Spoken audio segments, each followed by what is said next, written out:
Hello बच्चों, कैसे हो आप सभी? एकदम ठीक। ओके। तो आज हम व्याकरण में संधि के बारे में जानेंगे। संधि किसे कहते हैं, संधि की परिभाषा क्या है? तो दो वर्णों यानी कि स्वर या व्यंजन के मेल से होने वाले विकार को संधि कहते हैं। दूसरे शब्द अर्थ में संधि का सामान्य अर्थ है मेल। इसमें दो अक्षर मिलने से तीसरे शब्द की रचना होती है, इसी को संधि कहते हैं। तो दो अक्षर जब मिलते हैं, जब तीसरे शब्द की जो रचना होती है उसी को संधि कहते हैं। उन पदों को मूल रूप में पृथक कर देना संधि विच्छेद है। हम संधि विच्छेद करते हैं ना, जैसे कि हिमालय, तो हिम धन आलय बराबर हिमालय, यह संधि है। और संधि विच्छेद करते हैं तब, जैसे कि अत्यधिक बराबर अति धन अधिक, तो यह संधि विच्छेद है। तो इसी प्रकार हम आज संधि के बारे में जानेंगे। तो इसमें कुछ उदाहरण है जिससे हम जानते हैं संधि किसे कहते हैं और संधि के कैसे करते हैं हम। तो यथा धन उचित बराबर यथोचित, यह संधि है। यशः धन इच्छा यशिच्छा।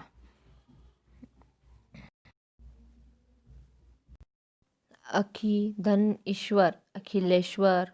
आत्मा धन उत्सर्ग आत्मोत्सर्ग। महा धन ऋषि महर्षि।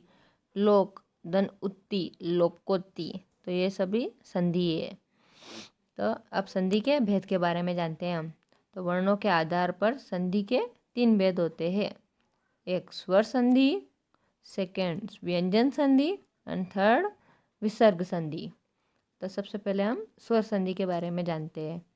तो दो स्वरों से उत्पन्न विकार अथवा रूप परिवर्तन को स्वर संधि कहते हैं। तो दो स्वरों के मेल से जो विकार उत्पन्न होता है उसे स्वर संधि कहते हैं। अब कुछ उदाहरण से हम स्वर संधि के बारे में जानते हैं। जैसे विद्या धन अर्थी बराबर विद्यार्थी। सूर्य धन उदय बराबर सूर्योदय। मुनि धन इंद्र बराबर मुनीन्द्र। कवि धन ईश्वर कवीश्वर। महा धन ईश बराबर महेश।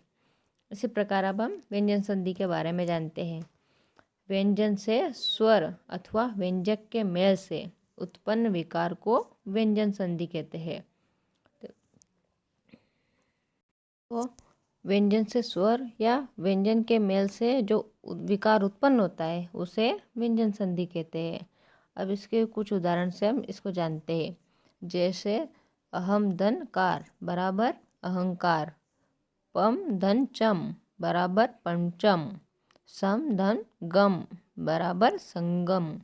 उत धन लास बराबर उल्लास। इसी प्रकार थर्ड विसर्ग संधि के बारे में जानते हैं। तो विसर्ग के साथ स्वर या व्यंजन के मेल से जो विकार उत्पन्न होता है उसे विसर्ग संधि कहते हैं। जैसे मनः धन रथ बराबर मनोरथ। सरह धन ज बराबर सरोज। मनः धन भाव बराबर मनोभाव। मनः धन हर मनोहर। यशः धन धरा बराबर यशोधरा। यशः धन दा बराबर यशोदा। मनः धन योग बराबर मनोयोग।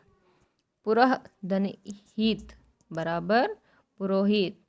तो इसी प्रकार हमने इसमें कुछ उदाहरण से जाना कि विसर्ग संधि किसे कहते हैं।